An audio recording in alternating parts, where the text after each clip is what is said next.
was going to be just drawing blood, not procuring tissue from aborted fetuses.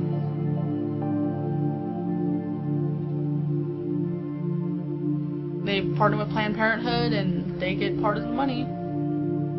So I say, okay, what are you looking to supply today? You know, you can imagine where they would run with this, like, you're selling body part, you know.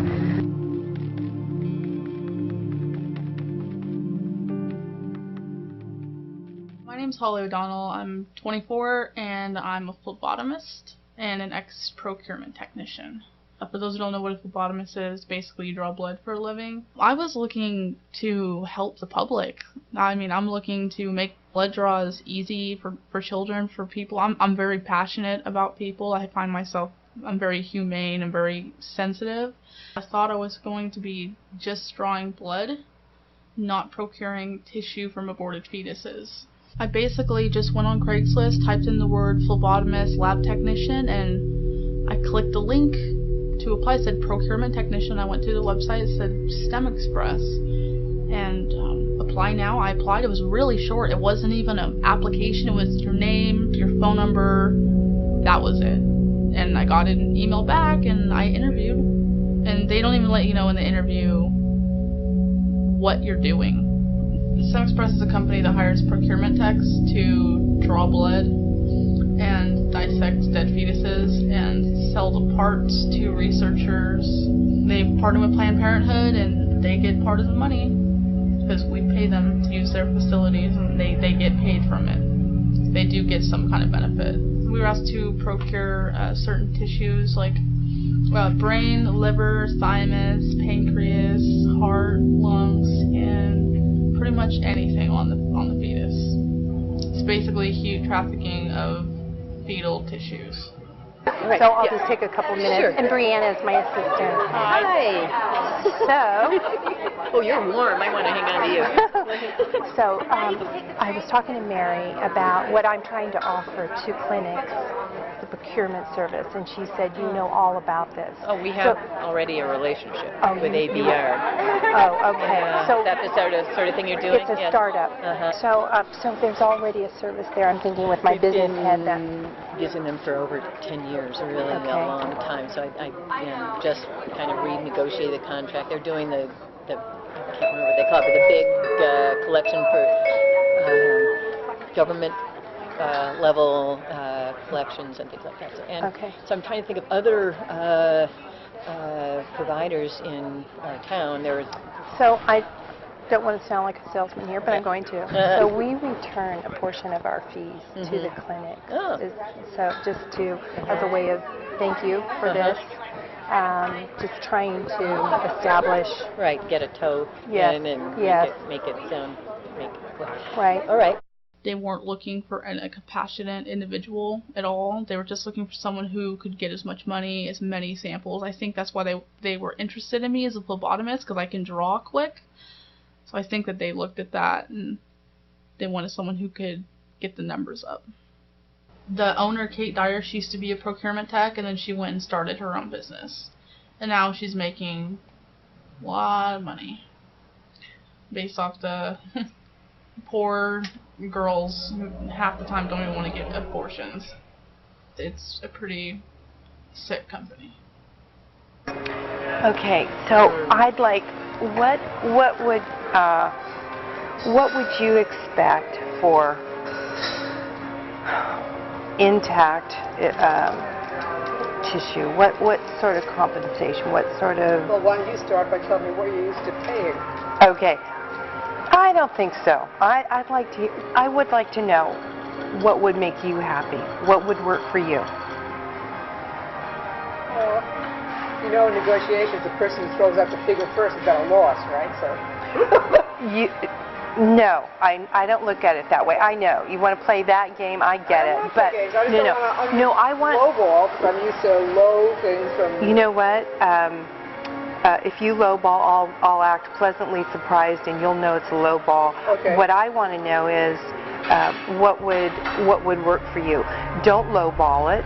Okay. Tell me what you really. $75 a specimen.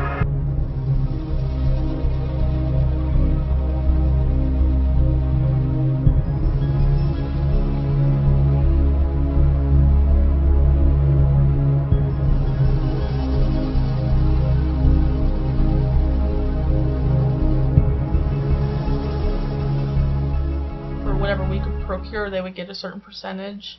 The main nurse was always trying to make sure that we got our specimens. No one else really cared, but the main nurse did, because she knew that Planned Parenthood was getting compensated. So she wanted to make sure that everything was going great for us, and it was going great for them, and for us, and it was going great for them. And are we agreed that $100 would keep you happy? Well, let me agree to find out from other affiliates in California what they're getting. And if they're getting substantially more, then we can discuss it further. Yes. And if this is in the ballpark, then that's fine. If it's still low, then we can talk about it. I want a Lamborghini. I thought I want a Lamborghini. Don't we all, right? Yeah, exactly. There was one instance where I know that one of the girls was working at the clinic, and she was anti-abortion, but I'm not sure why she was working there. And she knew that I communicated with the staff, like, I need this specimen so I can get this, and there were times where she would always get rid of it before I could. And I would always ask her, I'm like, hey, I just told you I needed that. And she's like, oh, I forgot. And she did it on purpose all the time. And I went to the manager, and I'm like, hey, this girl keeps throwing away my specimen. She's like, oh, let me talk to her. And I remember her talking, she's like, we need them here, like, you need to let them have their specimens. But she was pretty adamant about it. She was trying to tell the staff, like, you need to listen to the text, like, you know, Planned Parenthood needs compensation. The harder and the more valuable the tissue, the more money you get. So if you can somehow procure a brain or a heart, you're going to get more money than just, like, chorionic villi or umbilical cord. That's basically what it is. So that, I guess that's an incentive to try and get the hard stuff, because they get more money. So I remember my first day, I was at the Concord clinic, and it was very early in the morning. I was with one of my trainers, and I walk in, I meet the staff, and I look over in the corner, and there's a little light tray with pie dishes on it. I'm like, okay. And then I see someone come in with a bottle of something, and there was blood in it. I'm like, okay. And then they went over to the sink, and they emptied it out in a strainer and put it on the pie dish and lit it up, and I'm like looking like, what's going on? And my trainer comes over, and she puts on gloves, and she grabs some tweezers, and she's picking the parts away from the vaginal tissue.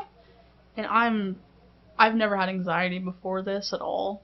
So I'm looking, and I don't know what's going on. I had no idea this was what was going to be happening, especially my first day. And she has tweezers, and she's like, okay, well, this is the head, this is the arm, this is a leg, and she hands them over. She's like, oh, here you go. Can you show me some of the parts I just showed you?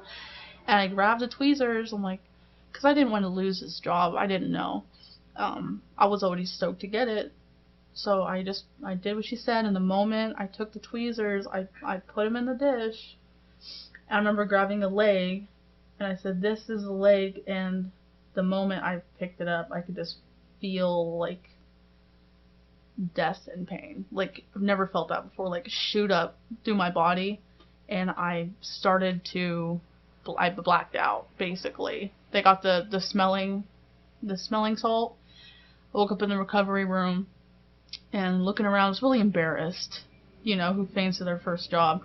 And when nurses looks at me, it's like, oh, you're new, huh? I'm like, yeah, don't worry, it still happens to a bunch of us. I'm like, really? It's like, yeah, some of us don't ever get over it.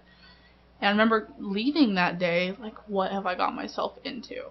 So would you call that intact? These are intact kidneys, okay. Yes. If somebody needed... Because if I looked at that, I'd be like, that's good to go. Oh, yeah. That's like 21. Yeah. Yeah. 5 stars. Yeah, you could start a neural cell culture from this neural tissue right here. Like, would someone want that?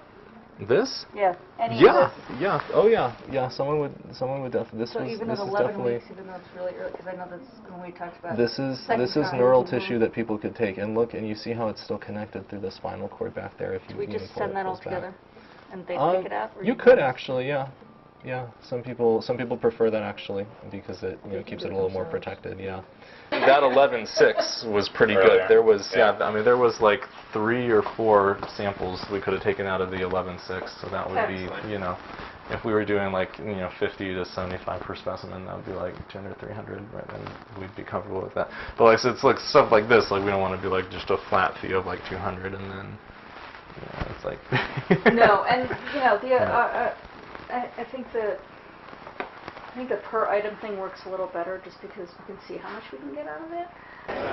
It's really just about if anyone were ever to ask them, well, what do you do for this $60? How can you justify that? Or are you basically just doing something completely egregious that you should be doing for free? I think for affiliates, the end of the day, they're a non-profit. They just don't want to. They want to break even, and if they can do a little better than break even and do so in a way that seems reasonable, they're happy to do